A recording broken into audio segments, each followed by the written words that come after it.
Bawal manghuli ng mga isda at iba pang lamang dagat sa Cavite dahil sa epekto ng oil spill. 8 bayan at lungsod sa probinsya ang isinailalim sa state of calamity. Nasa frontline ng balitang yan, Mon Gualvez. Hindi na po mapakinabangan. Puro langis sa mga isda at ibang lamang dagat na ito nahuli sa baybayin ng Cavite. Ayon kay Cavite Governor John Vic Remulla, kumalat na ang oil spill sa kanilang probinsya mula sa lumubog na oil tanker sa Limay, Bataan.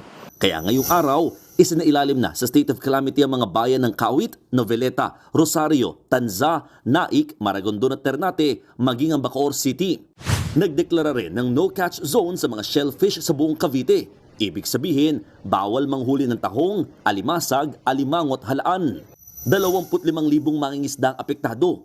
Ayon sa Philippine Coast Guard, susuriin pa nila kung galing nga sa bataan ng tumagas na langis sa Cavite. Hindi po natin dinidiscount na posible ang possibilities na maaari pong galing dito yon. Pero kailangan po nating i-check, i-test yung mga langis na yun kung talagang dito po siya galing. Kanina, nagpapatuloy ang pagtatapal sa mga valve ng lumubog na motor tanker Terra Nova. Dinodoble ng mga diver ang pagtatapal para walang tumagas na langis kapag sinimula na ang siphoning o paghigop.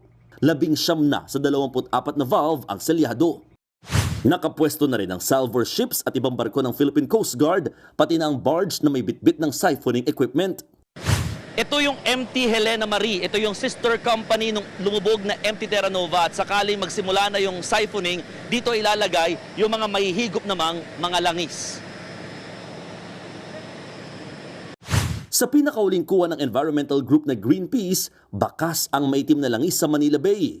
Kaya binabantayan ng Bataan LGU ang 9 na bayan nilang nakaharap sa Manila Bay. Umaaray naman ng matumal na benta ang mga nagtitinda ng isda kahit sa mga lugar na hindi naman apektado ng oil spill gaya sa bayan ng Orion. Sinasabi naman namin, tignan nyo naman, ang ganda-ganda, wala talagang langis na kasama yan. Tulad nun ito, bangus, wala namang langis. Kaya, Wala hong amoy. walang amoy bangus.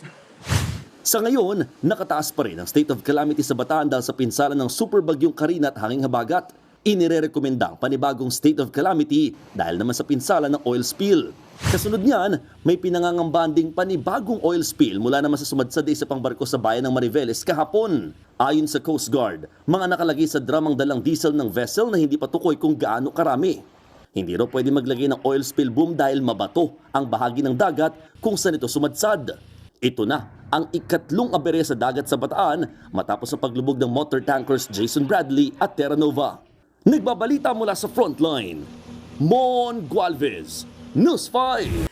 Mga kapatid, Lucy Cruz Valdez po, maging maalam at may pakialam sa mga napapanahong balita sa bansa.